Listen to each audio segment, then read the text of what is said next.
Buenas tardes a todos los que me están viendo. Me llamo Esperanza Ramírez González.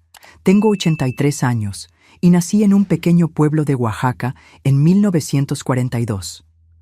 Hoy quiero compartirles una historia que guardé en silencio por muchos años. Una historia que quizás ayude a alguien que esté pasando por lo mismo que yo pasé. Pero antes de comenzar, les pido de corazón que si este video les toca el alma, por favor, denle un me gusta y suscríbanse al canal. Me encantaría saber de dónde me están viendo, así que déjenme un comentario diciéndome de qué ciudad o país están mirando esta historia. Todo comenzó en 1960. Yo tenía 18 años cuando conocí a Roberto en un baile de la festividad de la Virgen de Guadalupe.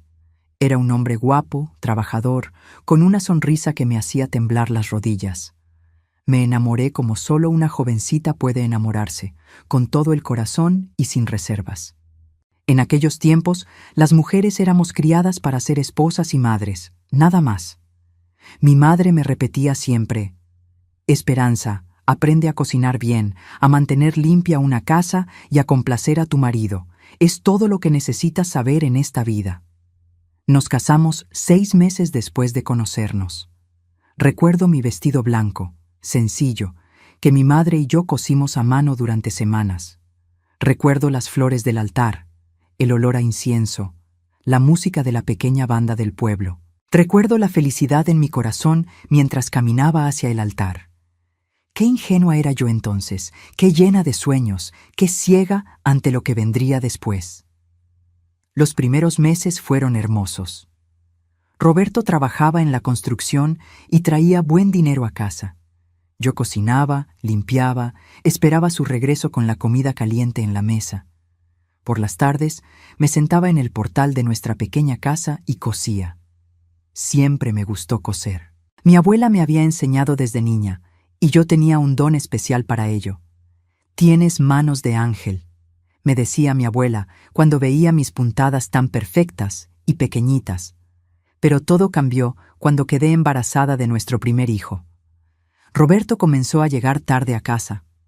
Al principio eran excusas creíbles. Tuve que quedarme haciendo horas extras. El capataz nos pidió terminar un trabajo urgente. Pero después, el olor a alcohol era inconfundible. Y con el alcohol llegó su otro rostro, uno que yo no conocía, uno que me heló el alma la primera vez que lo vi. La primera vez que me golpeó, yo tenía 5 meses de embarazo. Fue por algo tan simple como una camisa mal planchada. ¿Así plancharás la ropa de mi hijo también? ¿Así de inútil serás como madre? Y después, el golpe. Seco, directo, en la mejilla. El sabor metálico de la sangre en mi boca. La sorpresa tan grande que ni siquiera pude llorar en ese momento. Se arrepintió al instante, claro. Se arrodilló frente a mí, lloró como un niño. Juró que nunca más volvería a ocurrir. Y yo le creí, porque quería creerle, porque llevaba a su hijo en mi vientre, porque no tenía a dónde ir, porque en 1961 una mujer abandonada era una mujer sin valor. Mi hijo Alejandro nació en la primavera de 1961. Un bebé precioso, con los ojos de su padre y mi sonrisa. Pensé que la llegada del niño cambiaría a Roberto, y por unas semanas, así fue. Volvió a ser el hombre del que me enamoré, cariñoso, trabajador, orgulloso de su familia. Pero el alcohol siempre volvía, y con él los golpes. Aprendí a esconder los moretones con maquillaje o con ropa de manga larga, incluso en los días más calurosos. Aprendí a mentir a mi madre cuando me preguntaba por qué tenía el labio hinchado. Me caí en la cocina, mamá. Aprendí a esconder mi dolor, mi vergüenza, mi miedo. Y sobre todo, aprendí a mantener a mi hijo lejos de su padre cuando éste llegaba ebrio. En 1963 nació mi hija Mariana. Otro embarazo, otros 9 meses de terror, de golpes que intentaban evitar mi vientre, pero que dejaban marcas en todo mi cuerpo. Y después, otra esperanza frustrada de que un nuevo bebé cambiaría a Roberto. Viví así 5 años más, entre disculpas y promesas rotas, entre momentos de felicidad que cada vez eran más escasos y episodios de violencia que cada vez eran más frecuentes. A escondidas, comencé a coser ropa para las vecinas. Pequeños arreglos, un dobladillo aquí, un remiendo allá. Guardaba ese dinero en una lata de galletas vacía, escondida bajo una tabla suelta del piso. No sabía para qué lo guardaba, solo sabía que necesitaba tener algo mío, algo que él no pudiera quitarme. La noche que decidí huir fue en diciembre de 1968. Hacía frío, una de esas noches de invierno en que el viento parece querer llevarse todo. Roberto había llegado más ebrio que nunca. Había perdido su trabajo esa semana y culpaba a todo el mundo menos a él mismo. Me golpeó tan fuerte que perdí el conocimiento. Cuando desperté, estaba tirada en el suelo de la cocina, con Alejandro y Mariana llorando a mi lado, intentando despertarme. Alejandro, con solo 7 años, ya tenía la mirada de un hombre, una mirada dura, llena de odio hacia su padre. Mariana, con 5, ya sabía mantenerse en silencio cuando su padre estaba en casa. Fue la mirada de mis hijos lo que me dio el valor. No podía permitir que crecieran así. No podía permitir que mi hijo se convirtiera en su padre, que mi hija creyera que así era el amor. Mientras Roberto roncaba en la habitación, tomé la lata de galletas con mis ahorros, metí lo poco que podíamos llevar en una bolsa, desperté a mis hijos y les dije: «Vamos a visitar a la abuela, pero tienen que ser muy silenciosos, es una sorpresa». Caminamos toda la noche hasta llegar al pueblo de mi madre, a varias horas de distancia. Mis pies sangraban, mi cuerpo dolía, pero cada paso que me alejaba de Roberto era un paso hacia la libertad. Mi madre nos recibió sin preguntas cuando vio mi rostro golpeado. Solo me abrazó y me dijo: «Ya era hora, hija, ya era hora». Esa noche, mientras mis hijos dormían agotados en la cama de mi infancia, le conté todo a mi madre, todo lo que había escondido durante años. Lloré hasta quedarme sin lágrimas y luego, por primera vez en muchos años, dormí sin miedo. No fue fácil, claro que no.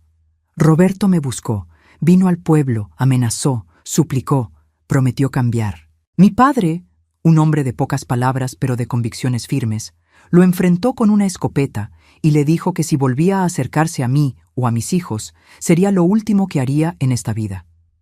Nunca había visto a mi padre así, y creo que Roberto tampoco, porque se fue y no volvió.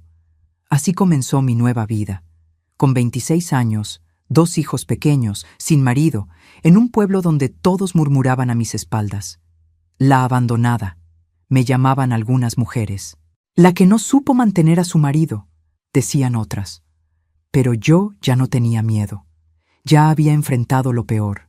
Ya había tomado la decisión más difícil. Lo que viniera después, podría soportarlo. Aún recuerdo el sabor del miedo. Un sabor amargo que se quedaba en mi garganta cada tarde, cuando el reloj se acercaba a la hora en que Roberto regresaba del trabajo. Los niños lo sabían también. Alejandro aprendió a reconocer los pasos de su padre en la calle, el sonido particular de sus zapatos contra el pavimento, y corría a advertirme: «Mamá, ya viene papá». Esas simples palabras eran suficientes para que toda la casa se transformara. Yo apagaba la radio, revisaba que la comida estuviera lista, que la casa estuviera impecable, que los niños estuvieran limpios y callados, todo para evitar su ira. El problema era que nunca sabíamos qué desataría su furia. A veces era la comida demasiado caliente, otras veces demasiado fría. A veces era el llanto de Mariana, otras veces el juguete de Alejandro en el suelo. A veces no necesitaba razón alguna, solo descargaba sobre mí toda la frustración que traía del trabajo, de la cantina, de la vida. En aquellos años, entre 1963 y 1968, viví una doble vida que solo las mujeres golpeadas conocemos. Por fuera, éramos la familia perfecta. Roberto, el trabajador honrado, yo, la esposa devota, los niños educados y hermosos. Íbamos a misa los domingos, saludábamos a los vecinos, sonreíamos en las fotografías. Por dentro vivíamos en el infierno. Aprendí a mentir como quien aprende a respirar, por necesidad, por supervivencia. Me caí de la escalera, le decía a la vecina que notaba mi ojo morado. Me quemé cocinando, explicaba cuando las marcas en mis brazos eran demasiado evidentes. Estoy bien, solo cansada, respondía a mi hermana cuando preguntaba por mi tristeza. Mentiras y más mentiras que construían un muro entre mi dolor y el mundo. Lo peor no eran los golpes físicos. Lo peor era sentir cómo mi espíritu se iba apagando día tras día. Yo, que de joven había sido alegre, soñadora, que cantaba mientras cosía, que reía con facilidad, me fui convirtiendo en una sombra. Hablaba poco, sonreía menos, caminaba con la mirada baja, me hacía pequeña para no ser notada. Y luego estaba el aislamiento. Roberto odiaba que hablara con otras personas. ¿De qué tanto hablas con la vecina? ¿Le estás contando nuestros problemas? Poco a poco me fui alejando de amigas, de familiares. Incluso dejé de visitar a mi madre con tanta frecuencia porque cada visita significaba un interrogatorio al regresar a casa. Mi madre lo sabía, claro. Las madres siempre saben. En una ocasión, cuando fui a visitarla en 1966, me tomó de las manos y me dijo: «Hija, tú sabes que puedes venir a vivir aquí cuando quieras». No dijo más, no necesitaba hacerlo. Pero yo no estaba lista. Tenía miedo, tenía vergüenza, tenía 2 hijos pequeños y ningún medio para mantenerlos. ¿Qué iba a hacer? ¿Volver a ser una carga para mis padres que ya eran mayores? ¿Exponerlos a la furia de Roberto? Así que seguí aguantando. Por mis hijos, me decía a mí misma. Por el qué dirán, por el miedo a lo desconocido, por la esperanza estúpida de que algún día cambiaría. Todas las excusas que nos inventamos, las mujeres maltratadas, para seguir en el infierno que conocemos, en vez de saltar hacia la incertidumbre de la libertad. Pero mientras aguantaba, algo en mí se rebelaba en silencio. Comencé a coser más y más. Al principio eran pequeños arreglos para las vecinas, como les conté. Un dobladillo aquí, un botón allá. Luego empecé a hacer vestidos sencillos para las niñas del barrio, vestidos para primera comunión, para fiestas de cumpleaños. Todo a escondidas, por supuesto. Cosía cuando Roberto no estaba. Guardaba mi trabajo cuando escuchaba sus pasos. Escondía el dinero bajo la tabla del piso. Roberto nunca supo de ese dinero. Era mi pequeña victoria diaria, mi secreto, mi plan de escape que ni yo misma me atrevía a reconocer. Para 1967, ya había juntado una cantidad considerable. No era mucho, pero representaba mi independencia, mi valor, mi trabajo honrado. Una vecina, doña Carmen, se convirtió en mi cómplice sin saberlo. Ella vendía productos Avon y a veces me traía catálogos que yo miraba con anhelo. Un día me dijo: «Esperanza, tus costuras son las mejores del barrio. Deberías cobrar más». Fue la primera vez en años que alguien valoraba algo mío, que alguien veía en mí algo más que la esposa sumisa de Roberto. Fue también doña Carmen quien me recomendaba con sus clientas. «La esposa de Roberto hace unos vestidos preciosos», les decía. Y así, poco a poco, mi pequeño negocio clandestino fue creciendo. Alejandro y Mariana eran mi otra fortaleza. Verlos crecer me daba la energía que necesitaba para seguir adelante. Alejandro, tan serio y responsable, siempre ayudándome, siempre protegiéndome a su manera infantil. Una vez, con solo 6 años, se puso entre su padre y yo cuando Roberto levantó la mano para golpearme. «No le pegues a mi mamá», dijo con una voz tan firme que hasta Roberto se sorprendió. Esa noche, mi niño recibió su primera paliza, y yo no lo pude proteger. Ese fue uno de los momentos más dolorosos. Ver cómo mi hijo, mi pequeño, sufría por mi culpa, por mi cobardía, por mi incapacidad para protegerlo y protegerme. Esa noche lloré hasta quedarme sin lágrimas, y juré que encontraría una salida. No sabía cómo ni cuándo, pero la encontraría. Mariana era diferente. Mientras Alejandro se volvía cada vez más callado y serio, ella se refugiaba en un mundo de fantasía. Dibujaba constantemente, inventaba historias, hablaba con amigos imaginarios. Era su manera de escapar de la realidad. A veces me sentaba con ella y cosíamos juntas ropa para sus muñecas. Eran momentos de paz en medio de la tormenta. El 1968 fue un año terrible en muchos sentidos. La violencia de Roberto empeoró. Ya no se molestaba en disimular. Ya no pedía perdón después de golpearme.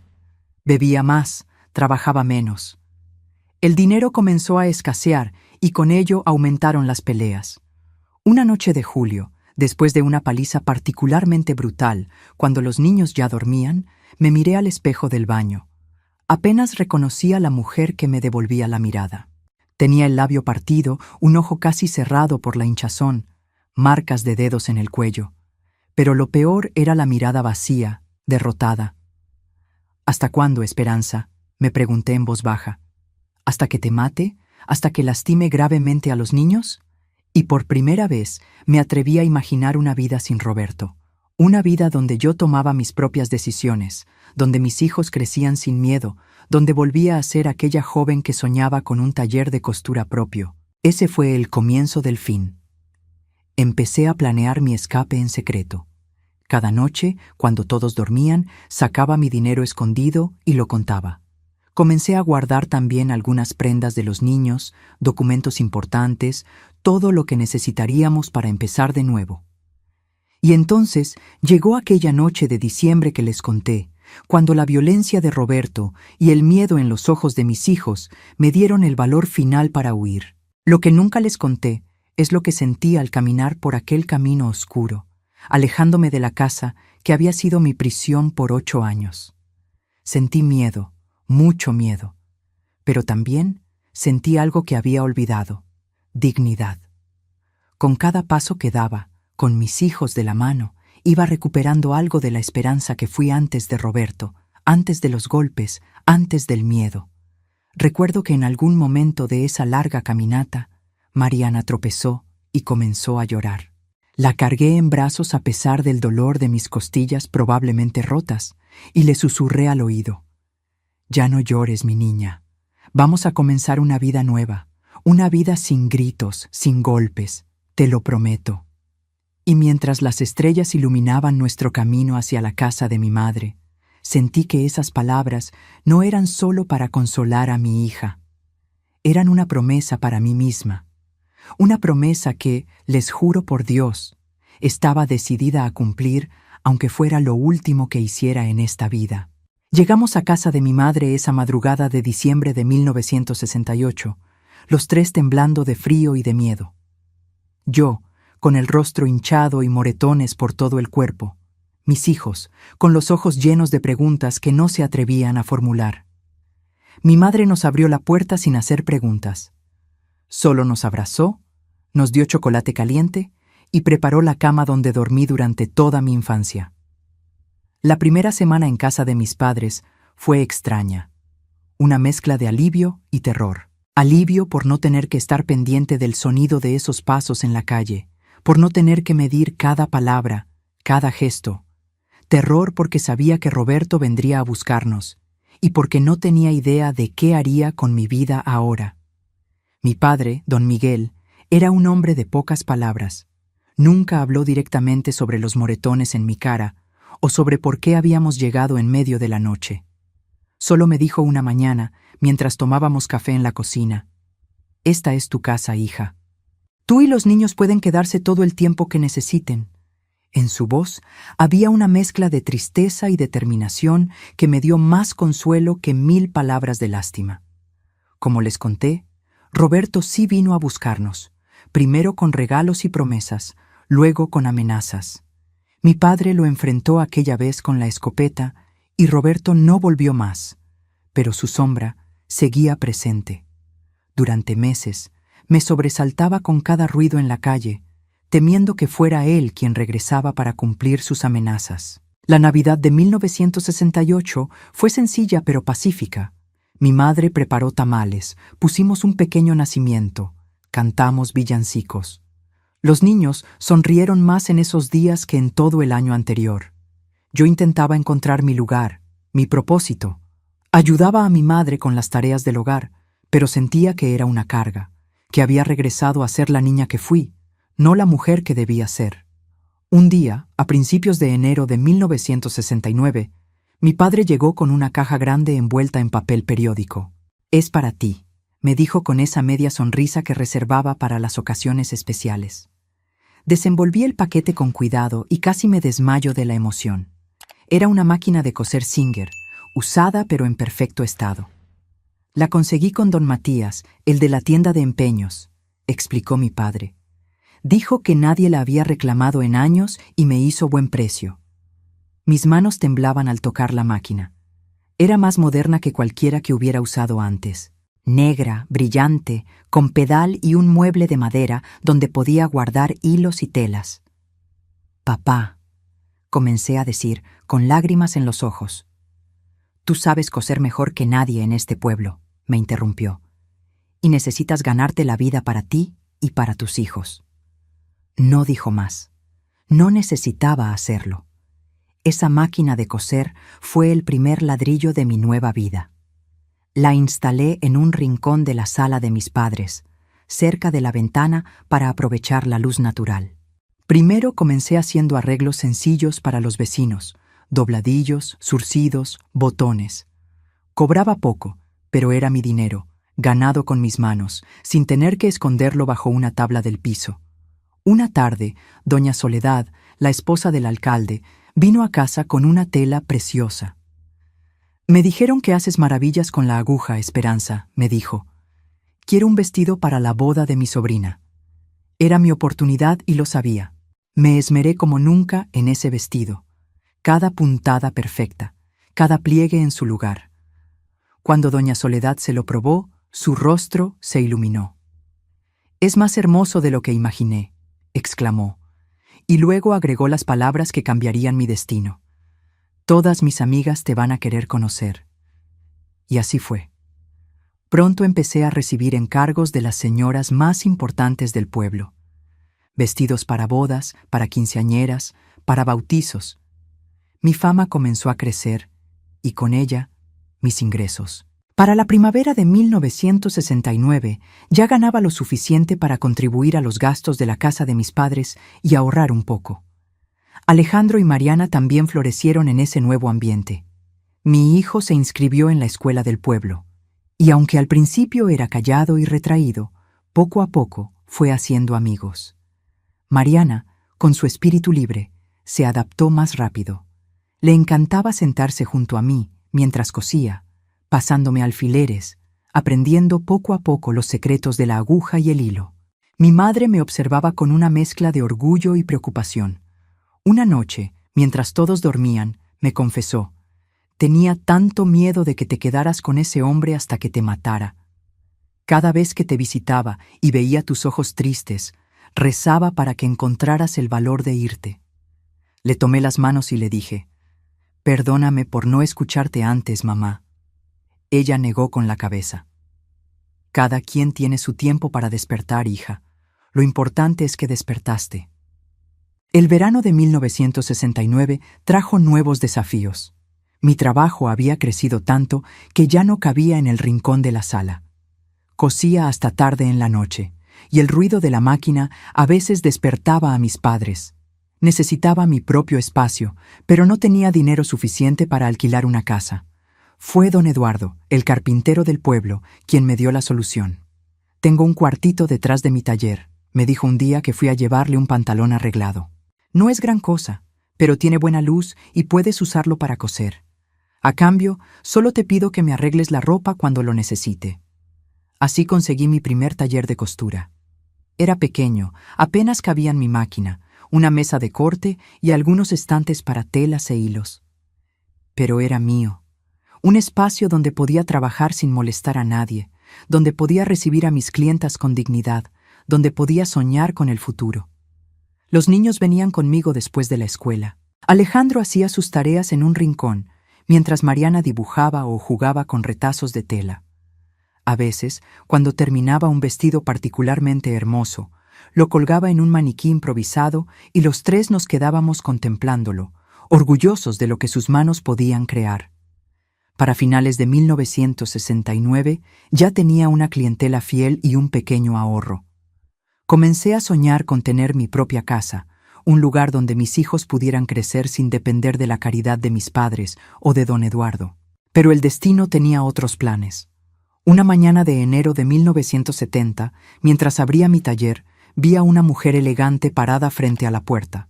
No era del pueblo, se notaba en su ropa, en su porte. ¿Es usted Esperanza, la costurera?, me preguntó con acento de la capital. Me presenté, nerviosa, preguntándome qué querría esta señora tan fina. Me llamo Isabel Méndez, se presentó. Tengo una boutique en la Ciudad de México. La esposa del alcalde llevó un vestido hecho por usted a la boda de mi sobrino, y quedé impresionada. Quisiera hablar de negocios. Mi corazón latía tan fuerte que pensé que se saldría de mi pecho. ¿La Ciudad de México? ¿Una boutique? Era más de lo que jamás había soñado. La invité a pasar y le mostré mis creaciones, temblando de emoción y miedo. Doña Isabel examinó cada prenda con ojo crítico. Tocaba las telas, inspeccionaba las costuras, asentía de vez en cuando. Finalmente se sentó y me miró directamente a los ojos. Señora Esperanza, tiene usted un don. Sus vestidos son excepcionales. Me gustaría encargarle una pequeña colección para mi boutique. Vestidos sencillos pero elegantes, como estos. Le pagaré bien y si funcionan, podríamos establecer una relación comercial permanente. Me quedé sin palabras. Era la oportunidad de mi vida, pero también un desafío enorme. Nunca había hecho más de un vestido a la vez. ¿Podría manejar una colección entera? ¿Podría cumplir con los estándares de una boutique de la capital? Y lo más importante, ¿tendría el valor de dar este salto? Pensé en mis hijos, en mi padre que había confiado en mí lo suficiente para regalarme esa máquina de coser, en mi madre que siempre creyó que yo era más de lo que Roberto me había hecho creer. Pensé en todas las noches que había soñado con ser algo más que la mujer golpeada, la abandonada. Acepto, dije con una voz que no parecía la mía, una voz firme, segura, la voz de la esperanza que había estado dormida durante tantos años y que ahora, por fin, estaba despertando. Doña Isabel sonrió, satisfecha. Acordamos los detalles, 6 vestidos para empezar, con un diseño similar, pero en diferentes colores y tallas. Me dejó un anticipo generoso y prometió volver en un mes para ver el avance. Cuando se fue, me quedé sola en mi pequeño taller, con un cheque en la mano que representaba más dinero del que había visto junto en toda mi vida, y con un miedo tan grande que me paralizaba. ¿En qué me había metido? ¿Cómo iba a cumplir con este encargo yo sola, con mi única máquina de coser? Pero entonces recordé las palabras de mi padre. Tú sabes coser mejor que nadie en este pueblo.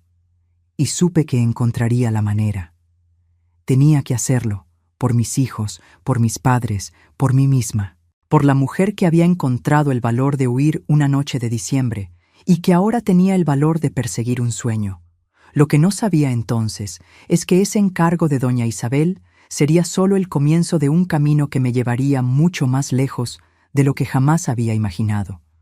Un camino con dificultades, sí, con lágrimas en cada puntada, pero también con alegrías, con logros, con la satisfacción inmensa de construir algo con mis propias manos. El desafío que me propuso doña Isabel en aquel enero de 1970 cambió por completo el rumbo de mi vida. 6 vestidos en un mes podría parecer poco para una costurera profesional, pero para mí, que estaba acostumbrada a trabajar en una pieza a la vez, con mis limitados recursos, era como escalar una montaña. Lo primero que hice fue organizar mi pequeño taller. Compré una libreta donde anoté cada detalle del pedido: medidas, colores, tipos de tela, fechas de entrega. Mi padre, siempre práctico, me ayudó a construir un estante más grande para organizar todas las telas e hilos que necesitaría. Mi madre se ofreció a cuidar más tiempo a los niños para que yo pudiera concentrarme en el trabajo. Las primeras 2 semanas trabajé como nunca en mi vida. Me levantaba con el sol y cosía hasta bien entrada la noche, solo haciendo pausas para comer y para pasar algunos momentos con mis hijos. Mis dedos estaban llenos de pinchazos, mi espalda dolía de estar tantas horas inclinada sobre la máquina, pero sentía una satisfacción inmensa al ver cómo cada vestido tomaba forma bajo mis manos. A mitad del mes, ocurrió lo que tanto temía. Mi antigua máquina de coser comenzó a fallar. El mecanismo del pedal se atascaba. La tensión del hilo se desajustaba constantemente. Una tarde, mientras cosía una delicada seda color turquesa, la máquina hizo un ruido horrible y se detuvo por completo. Sentí que el mundo se me venía encima. 3 vestidos terminados, 3 por hacer, y mi herramienta de trabajo estaba rota. No tenía dinero para comprar otra máquina, y el mecánico más cercano estaba en la ciudad, a horas de distancia.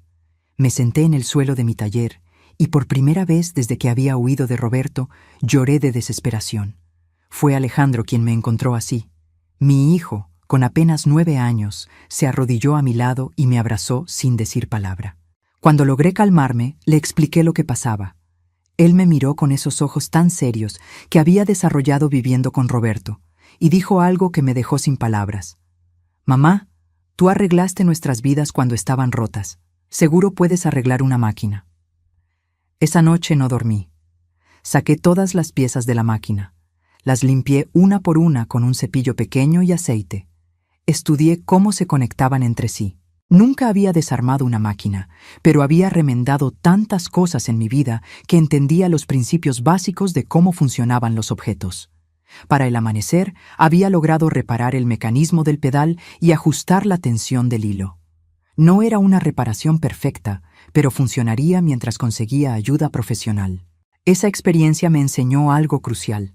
Mi valor no dependía solo de mi habilidad para coser, sino también de mi capacidad para resolver problemas, para adaptarme, para no rendirme ante las dificultades.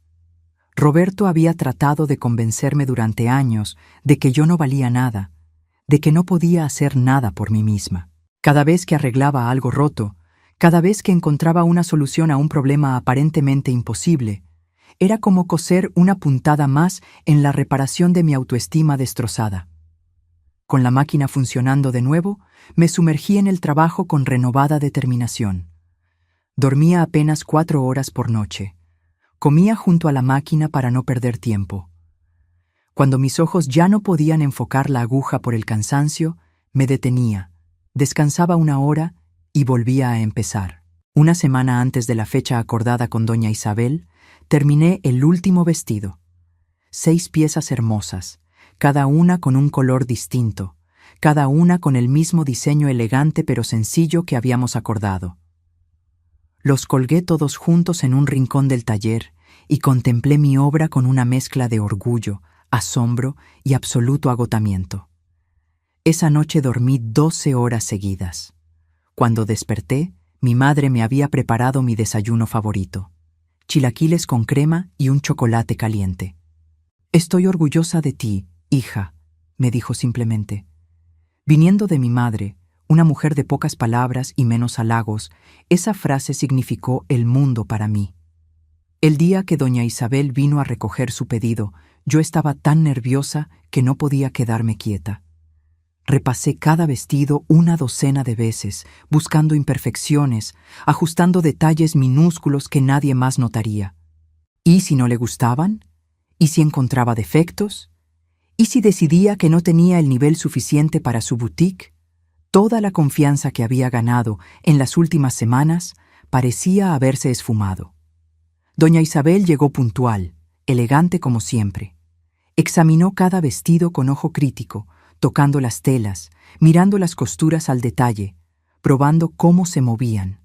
Su rostro no revelaba nada mientras inspeccionaba mi trabajo. Finalmente, después de lo que pareció una eternidad, se volvió hacia mí. «Señora Esperanza», dijo con su acento capitalino, «estos vestidos son exactamente lo que buscaba. El trabajo es impecable, los detalles exquisitos. Mi clientela va a adorarlos». Sacó de su bolso un sobre y me lo entregó. «Aquí está el resto del pago, más un bono por la calidad del trabajo. Y quisiera hacer otro pedido, el doble de piezas para el próximo mes, si está de acuerdo». No pude contener las lágrimas. Eran lágrimas de alivio, de orgullo, de gratitud. Doña Isabel, lejos de incomodarse, me sonrió con genuina calidez. «No llore, mujer», me dijo. «Lo que tiene usted es un don, y los dones están hechos para compartirse con el mundo. Antes de irse, me dio una tarjeta de su boutique. Venga a visitarme a la ciudad, me invitó. Tengo ideas para expandir nuestra colaboración. Se despidió con un abrazo que me sorprendió por su sinceridad. Cuando se fue, me quedé sola en mi taller, con un sobre lleno de dinero y un futuro que por primera vez se veía prometedor. Pero también me enfrentaba a un nuevo desafío. ¿Cómo iba a completar un pedido del doble de tamaño, con mi única máquina de coser al borde del colapso, sin ayuda adicional? Esa noche reuní a mi familia en la mesa de la cocina. Les conté sobre el nuevo pedido, sobre la oportunidad que representaba, pero también sobre las dificultades. Necesito contratar a alguien que me ayude, les expliqué. Y necesito una máquina nueva. Todo eso cuesta dinero, y aunque doña Isabel me ha pagado bien, invertirlo significa arriesgar nuestros ahorros. Mi padre, siempre práctico, sugirió empezar por lo básico. Consigue primero la máquina. Sin herramientas no hay trabajo. Mi madre, más cautelosa, se preocupaba por los riesgos. ¿Y si esta señora deja de comprarte? ¿Y si las modas cambian? Alejandro, con su seriedad de niño que había visto demasiado, tuvo la visión más clara. Mamá, si no arriesgas, nunca sabrás hasta dónde puedes llegar. Recuerdo esa conversación como un momento crucial en mi vida. Era la primera vez que tomaba una decisión importante consultando a mi familia, valorando sus opiniones, sintiéndome respetada. Con Roberto, todas las decisiones las tomaba él. Yo solo obedecía y trataba de no provocar su ira. Ahora, aunque la decisión final era mía, sentía el respaldo y el amor de mi familia en cada paso. Al día siguiente, tomé el dinero y viajé a la ciudad más cercana. Compré una máquina de coser nueva, más moderna y resistente que la anterior. Era una inversión considerable, pero necesaria. También compré telas e hilos de mejor calidad y regresé al pueblo con una determinación renovada. El problema de la ayuda se resolvió de manera inesperada. María Eugenia, una joven del pueblo que acababa de terminar la escuela y no tenía muchas opciones de trabajo, vino a verme. «Doña Esperanza», me dijo con timidez, «he visto los vestidos que hace. Son preciosos. Me gustaría aprender a coser así». Le expliqué que no podía pagarle mucho al principio, pero que si estaba dispuesta a aprender, le enseñaría todo lo que sabía. Aceptó encantada. María Eugenia resultó ser una alumna excepcional. Aprendía rápido, era meticulosa y tenía buen ojo para los detalles. Pronto pudo encargarse de las tareas más sencillas: coser dobladillos, pegar botones, hacer acabados. Esto me liberaba para concentrarme en los aspectos más complejos de los vestidos. El mes de febrero de 1970 fue intenso, pero diferente al anterior. Ya no trabajaba sola, ya no sentía que luchaba contra imposibles. Con María Eugenia a mi lado, con mi nueva máquina funcionando perfectamente, con la confianza que me había dado el éxito del primer pedido, todo fluía mejor. Terminamos los 12 vestidos 3 días antes de la fecha límite. Cada uno era mejor que el anterior. María Eugenia y yo nos quedamos contemplándolos, admirando nuestro trabajo, sintiendo ese orgullo que solo viene de crear algo hermoso con las propias manos. Cuando doña Isabel vino a recogerlos, quedó aún más impresionada que la primera vez. «Estos son incluso mejores, si es posible», comentó mientras los examinaba. «Mi clientela va a estar encantada». Me pagó generosamente, y antes de irse, me hizo una propuesta que cambiaría mi vida para siempre. «Señora Esperanza», me dijo, «he estado pensando. Estos vestidos son demasiado especiales para ser simplemente parte de mi colección general. Merecen destacarse. Me gustaría crear una línea exclusiva con su nombre, Creaciones Esperanza. ¿Qué le parece?» Me quedé sin palabras. ¿Una línea con mi nombre? Yo, la mujer que hace menos de un año vivía aterrorizada, escondiendo dinero bajo el piso de su casa, ¿ahora tendría mi nombre en vestidos que usarían señoras elegantes de la capital? Pero yo solo soy una costurera de pueblo, balbuceé. Doña Isabel me miró con firmeza. «No, señora Esperanza, Usted es una diseñadora con un talento excepcional. El hecho de que viva en un pueblo no disminuye su valor ni su arte, y ya es hora de que el mundo lo sepa. Esas palabras resonaron en mí como campanas. Una diseñadora. Nunca nadie me había llamado así. Para Roberto, yo era la inútil. Para el pueblo, la abandonada. Para mí misma, simplemente la costurera. Pero diseñadora, esa palabra abría un mundo de posibilidades que nunca había considerado. Acepté la propuesta de doña Isabel con lágrimas en los ojos. No eran lágrimas de tristeza como las que había derramado tantas veces bajo los golpes de Roberto. No eran lágrimas de miedo como las que había llorado esa noche de diciembre mientras huíamos. Eran lágrimas de alegría, de esperanza, de posibilidades. Eran lágrimas que limpiaban el pasado y regaban el futuro. Pero el camino que se abría ante mí no sería fácil. Tenía mucho que aprender, mucho que crear, muchos obstáculos que superar. La pequeña costurera de pueblo, que se atrevió a soñar con algo más grande, enfrentaría desafíos que nunca había imaginado. Y en cada uno de esos desafíos, en cada obstáculo, en cada éxito, dejaría un pedacito de su corazón, una lágrima en cada puntada. Pero eso, mis queridos, es otra parte de esta historia que les contaré en nuestro próximo encuentro. La historia de cómo Creaciones Esperanza pasó de ser un sueño a convertirse en realidad, y de cómo esa realidad transformó no solo mi vida, sino la de muchas otras mujeres como yo. Marzo de 1970 llegó con vientos de cambio. La propuesta de doña Isabel de crear una línea exclusiva con mi nombre me llenaba de orgullo y terror a partes iguales. ¿Cómo iba yo, una mujer que apenas había terminado la primaria, a estar a la altura de las diseñadoras de la capital? Por las noches, cuando todos dormían, estos miedos me asaltaban como fantasmas. Pero cada mañana, al entrar en mi pequeño taller y ver a María Eugenia esperándome con una sonrisa, al sentir la textura de las telas entre mis dedos, al escuchar el ritmo constante de la máquina de coser, encontraba la fuerza para seguir adelante. Ya no era solo mi sustento lo que estaba en juego, sino mis sueños, mi nombre, mi identidad reconstruida. El primer desafío era evidente. Mi taller prestado en la trastienda de don Eduardo ya no era suficiente. Necesitaba un espacio más grande, mejor iluminado, donde pudiera recibir a clientes y tener más máquinas de coser.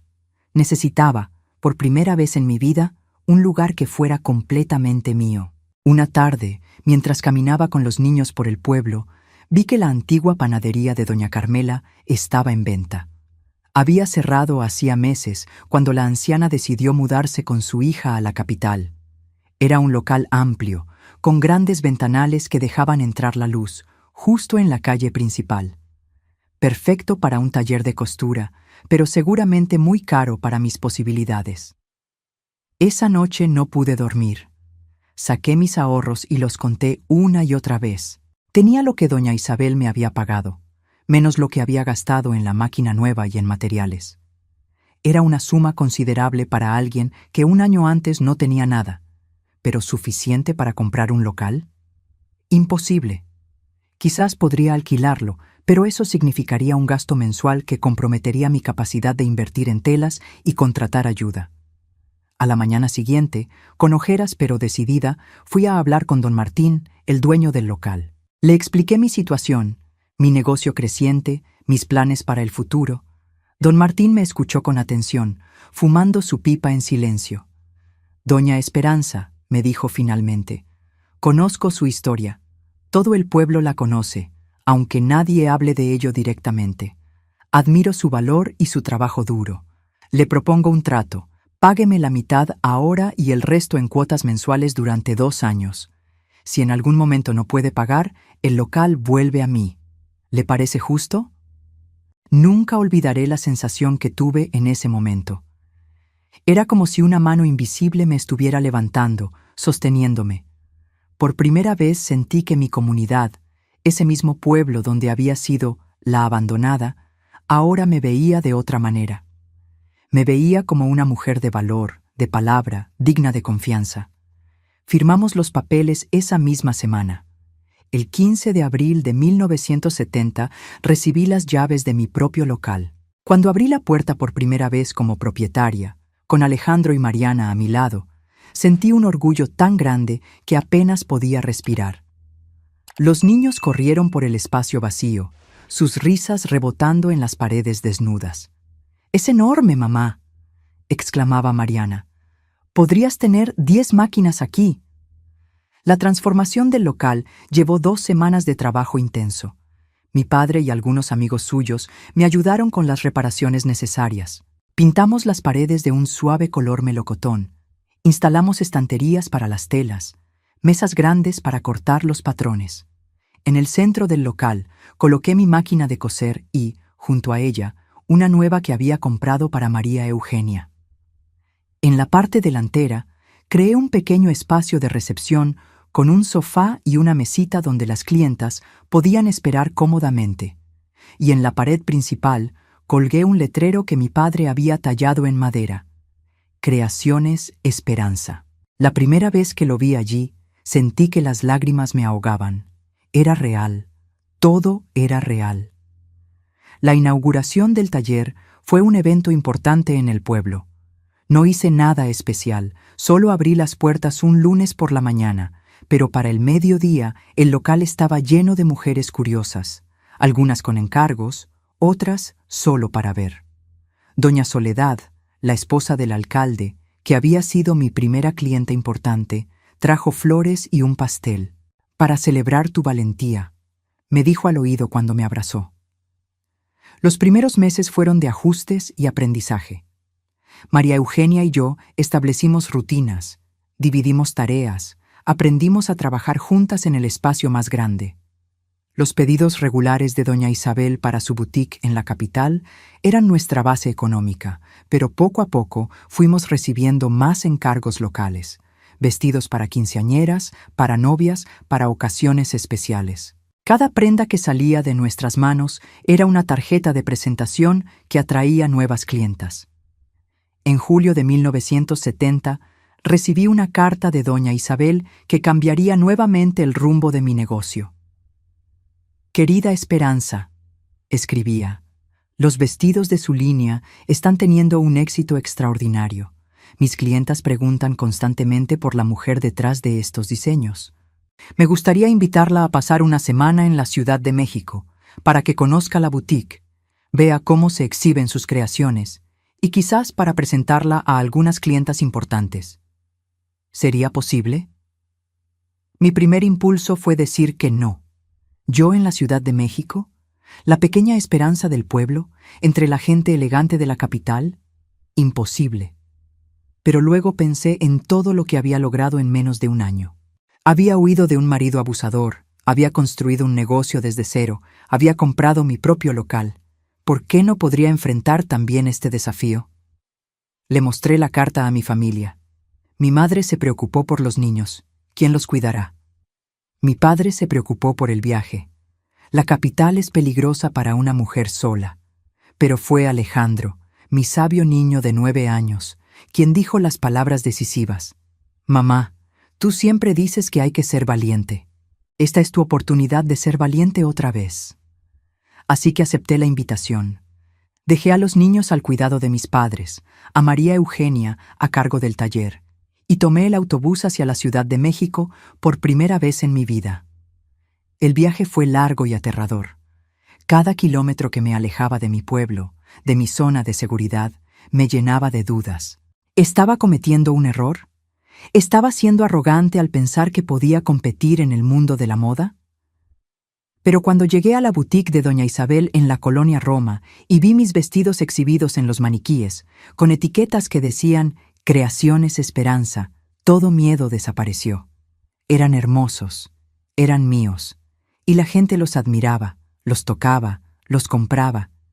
Doña Isabel me presentó a sus clientas más importantes como la talentosa diseñadora de nuestra línea exclusiva. Las señoras elegantes me hacían preguntas sobre mis inspiraciones, mis técnicas, mis proyectos futuros. Al principio me sentía como una impostora, pero poco a poco fui ganando confianza. Al fin y al cabo, nadie conocía esos vestidos mejor que yo. Nadie sabía mejor que yo la historia de cada puntada, cada decisión de diseño. Una de esas clientas, la señora Gabriela Fuentes, esposa de un importante empresario, me hizo una propuesta inesperada.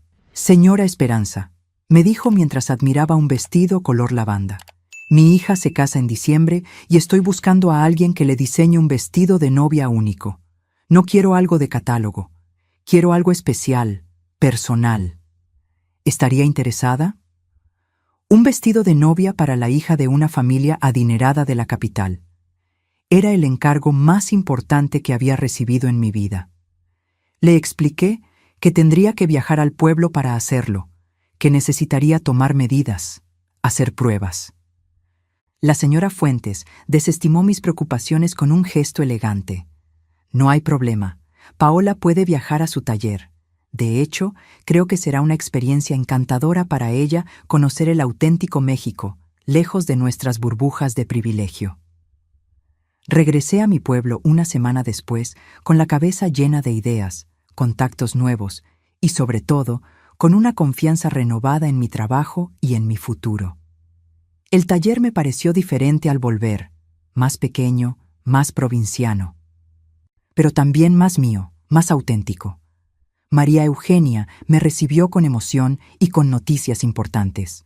Durante mi ausencia, había recibido tantos encargos que ya no dábamos abasto entre las dos. «Necesitamos ayuda, doña Esperanza», me dijo con esa sinceridad directa que siempre la caracterizó. Tenía razón. Si además iba a diseñar un vestido de novia para la señorita Fuentes, definitivamente necesitábamos más manos. Así fue como, en septiembre de 1970, contraté a mis primeras empleadas formales. Carmen y Josefina, dos jóvenes del pueblo que acababan de terminar la secundaria y no tenían muchas perspectivas laborales. Les enseñamos lo básico y pronto se convirtieron en parte esencial del taller. Con 4 pares de manos trabajando, podíamos aceptar más encargos y mantener la calidad que ya era nuestra marca distintiva. El vestido de novia para Paola Fuentes fue un proyecto que nos ocupó casi 3 meses. La joven vino a mi taller en octubre, tal como su madre había prometido. Era una muchacha dulce, nada pretenciosa a pesar de su origen privilegiado. Pasamos horas conversando sobre sus gustos, sus sueños, cómo imaginaba el día de su boda. Quería algo romántico pero no excesivo, elegante pero cómodo, un vestido que pudiera bailar sin sentirse atrapada. Diseñé para ella un vestido de seda natural con encaje francés que doña Isabel me ayudó a conseguir. Cada pieza de encaje fue colocada a mano, cada perla cosida individualmente. Trabajábamos en ese vestido solo por las mañanas, cuando la luz era mejor, y yo personalmente supervisaba cada puntada. Era mi obra maestra hasta ese momento, y sabía que podría abrir o cerrar puertas para mi futuro. La última prueba fue a principios de diciembre. Cuando Paola se miró al espejo con el vestido terminado, su rostro se iluminó de una manera que nunca olvidaré. «Es perfecto», susurró. «Es exactamente como lo soñé». Su madre, usualmente comedida, tenía lágrimas en los ojos. Me abrazó con fuerza y me dijo: «Ha capturado el alma de mi hija en este vestido, señora Esperanza. No tengo palabras para agradecerle. Me pagaron generosamente, mucho más de lo que habíamos acordado inicialmente. Pero más valioso que el dinero fue lo que vino después. Recomendaciones». La boda de Paola Fuentes fue un evento social importante en la capital y su vestido no pasó desapercibido. Pronto empecé a recibir llamadas de otras madres, otras novias, otras familias adineradas que querían vestidos exclusivos de esa diseñadora talentosa del pueblo. Para finales de 1970, menos de un año después de abrir mi taller, ya empleaba a 5 mujeres y apenas dábamos abasto con los pedidos. Tuve que comprar 2 máquinas de coser más y ampliar el horario de trabajo. Mi pequeño negocio de supervivencia se había convertido en una empresa próspera. Lo que más me enorgullecía no era el éxito económico, sino lo que estábamos construyendo. Un espacio donde mujeres como yo, con pocas oportunidades, encontraban un trabajo digno, aprendían un oficio, desarrollaban su creatividad. Carmen, Josefina, Luisa, Teresa, Magdalena. Todas ellas tenían historias diferentes, pero compartían conmigo esa necesidad de independencia, esa búsqueda de un lugar propio en el mundo. A veces, en las tardes, cuando el taller se quedaba en silencio después de la jornada, me sentaba sola frente a mi máquina de coser y pensaba en el camino recorrido. De la niña que aprendió a coser con su abuela a la mujer golpeada que escondía dinero bajo el piso. De la madre aterrorizada que huyó en medio de la noche a la empresaria que daba trabajo a otras mujeres.